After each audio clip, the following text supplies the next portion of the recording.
And he knew what they were thinking. Jesus, whether he read their minds or whether it was intuition, we don't know. But he knew what they were thinking, and he spoke to the man with this withered hand. And he says, "Arise, stand up, come forward." He was probably in a kneeling or a sitting position right there in the synagogue. Or could have been actually cross-legged, seated on the floor. And he got up and stood there. So here you've got this scene. You've got the Lord Jesus, who now has this reputation of bringing goodness and purity and life and love and telling people that their sins are forgiven and telling people that they don't need to observe a whole load of religious laws to somehow get to God. He's standing there on one side. Now, clearly, there is, if you like, the bad guys. There's this enemy. There's this group of people that are opposed absolutely to him and to his teaching. And then this poor man with the withered hand standing in the midst. And Jesus then turns to the crowd, to the religious people, the religious leaders, and he says to them, "I want to ask you whether it is right to do good on the Sabbath or to do evil, to save life or to destroy." And then after having looked at each one for a reply, so you can see Jesus is going around the room, around the group, eyeballing them, as we say in a London expression, eyeball to eyeball with them to say, "Come on, say something." And then he says to the man with the withered hand, "Stretch out your hand."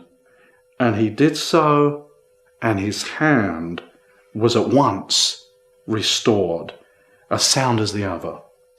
But they, the religious leaders, were overcome with mad fury and talked it over as to what they should do to Jesus. The man with the withered hand was actually very similar to the leper, inasmuch as he could not fulfill, if you like, his office as a human being, as a person.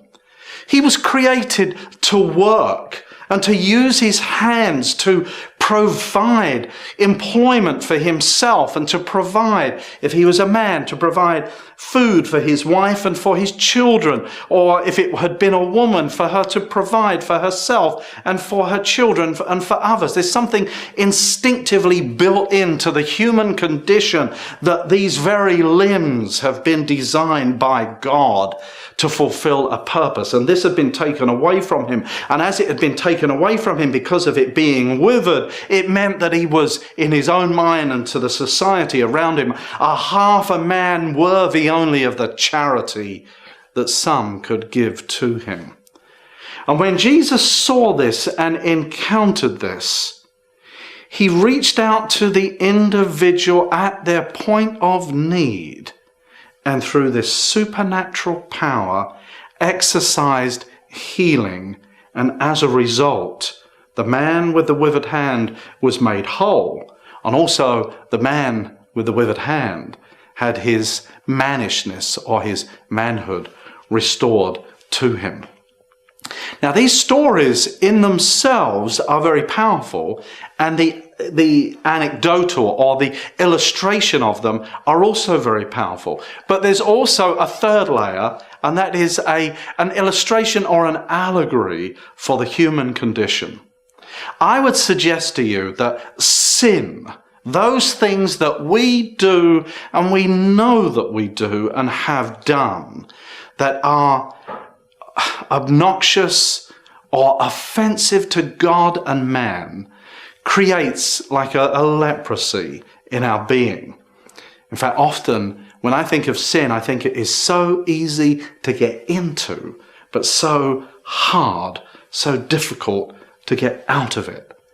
And sin is like leprosy inasmuch as it ruins our humanity. It ruins who we are, so that we're unable to live to the full capacity of the potential that God has created for us. But it has all kinds of psychological and spiritual consequences where there's a sense of innate dirtiness that comes about us. The man with a withered hand is almost also the picture of a person with sin. Sin withers up something within us. We want, when we're honest, to be innocent, to be pure, to have clean hearts, and to have a clean conscience. And as we go in on this series, we're going to see that just as Jesus was able to touch the man with leprosy and the man with the withered hand, he's also and has, because he's Jesus here and now, the power to take a life that has spiritual leprosy, a life that is spiritually withered up, and by a word, and it's very important, this idea that it's not something that we do or something that we are able to earn, but he pronounces how men and women can be pure.